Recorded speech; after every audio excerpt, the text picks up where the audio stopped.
बढ़ेंगे आगे। आरजेडी विधायक दल की बैठक खत्म। आरजेडी विधायक दल के नेता चुने गए तेजस्वी यादव बने आरजेडी विधायक दल के नेता। बैठक में सभी नवनिर्वाचित विधायकों के नेता चुना। आरजेडी की बैठक हार के कारणों की गई समीक्षा। बैठक बीच में ही छोड़कर निकले लालू और राबड़ी। बड़ी खबर इस वक्त की आपको बता रहे, विधायक दल के नेता तेजस्वी यादव बन चुके हैं। आरजेडी विधायक दल की बैठक हुई और आरजेडी विधायक दल के नेता तेजस्वी यादव चुन लिए गए हैं। तेजस्वी यादव आरजेडी विधायक दल के नेता बन चुके हैं। बैठक में सभी नवनिर्वाचित विधायकों ने उन्हें नेता चुना है। आरजेडी की बैठक में हार के कारणों की भी समीक्षा की गई। हालांकि आपको बता दें, बैठक को बीच में ही अधूरा छोड़कर लालू और राबड़ी बैठक से निकल गए।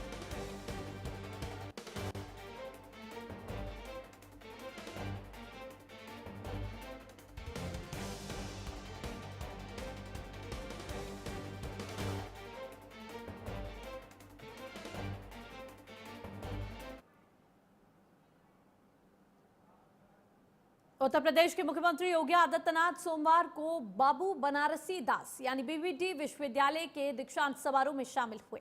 सीएम योगी ने कहा कि मौजूदा सरकार लकीर की फकीर नहीं बन सकती। पिछले 11 वर्षों में देश के चहुमुखी विकास को दुनिया ने देखा और ये विकास यात्रा आगे भी जारी रहेगी। बाबू बनारसी दास विश्वविद्यालय के दीक्षांत समारोह में छात्र छात्राओं को उन्होंने बधाई देते हुए कहा, हम लकीर के फकीर नहीं बन सकते। आपने भारत की विकास यात्रा को 11 वर्षों में देखा और ये आगे भी जारी रहेगा।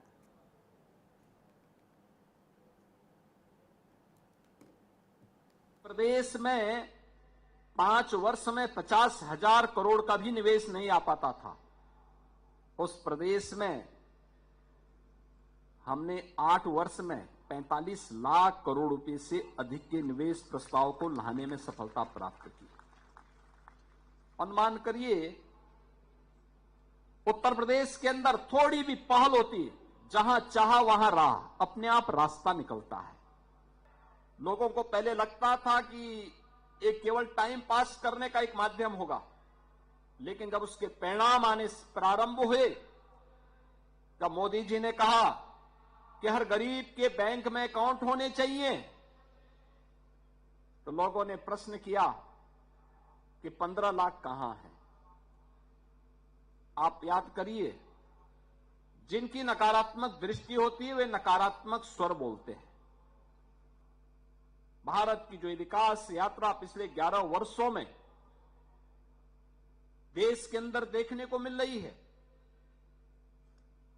इस विकास यात्रा को जिसका आज दुनिया भी उसके पीछे चलने के लिए अपने आप को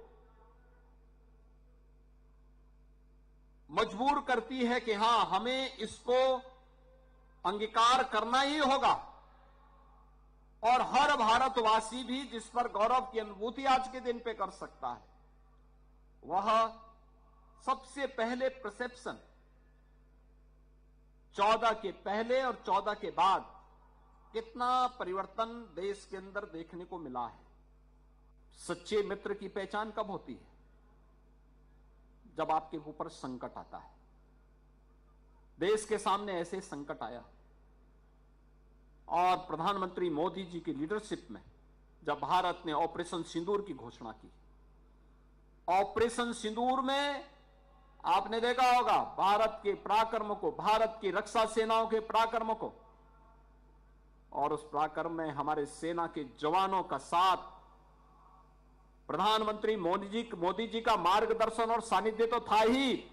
उत्तर प्रदेश राज्य को भी गौरव की अनुभूति होती है कि हम भी भारत की रक्षा सेनाओं के साथ में थे, क्योंकि ब्रह्मोस मिसाइल इसी लखनऊ में बनी है और ये उत्तर प्रदेश सरकार की डिफेंस मैन्युफैक्चरिंग कॉरिडोर का पार्ट है। आईसीटी के फैसले पर शेख हसीना का बयान, आईसीटी के पास लोकतांत्रिक अधिकार नहीं, निर्णय पक्षपाती राजनीति से प्रेरित है। शेख हसीना ने यह बड़ा बयान दिया। मौत की सजा धांधली वाले ट्रिब्यूनल का फैसला, ये ट्रिब्यूनल धांधली से बनाया गया है।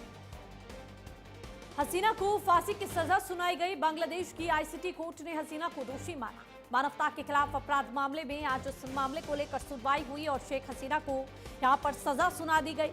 वहीं अब इस फैसले के बाद शेख हसीना का बयान सामने आया है और उन्होंने कहा ये ट्रिब्यूनल धांधली से बनाया गया एक फैसला है, लोकतांत्रिक अधिकार आईसीटी के पास नहीं। आईसीटी के फैसले पर यह बड़ा बयान शेख हसीना ने दिया और आईसीटी के पास लोकतांत्रिक अधिकार ना होने की बात कही। निर्णय पक्षपाती और राजनीति से प्रेरित है, ये आरोप शेख हसीना की तरफ से लगाए गए।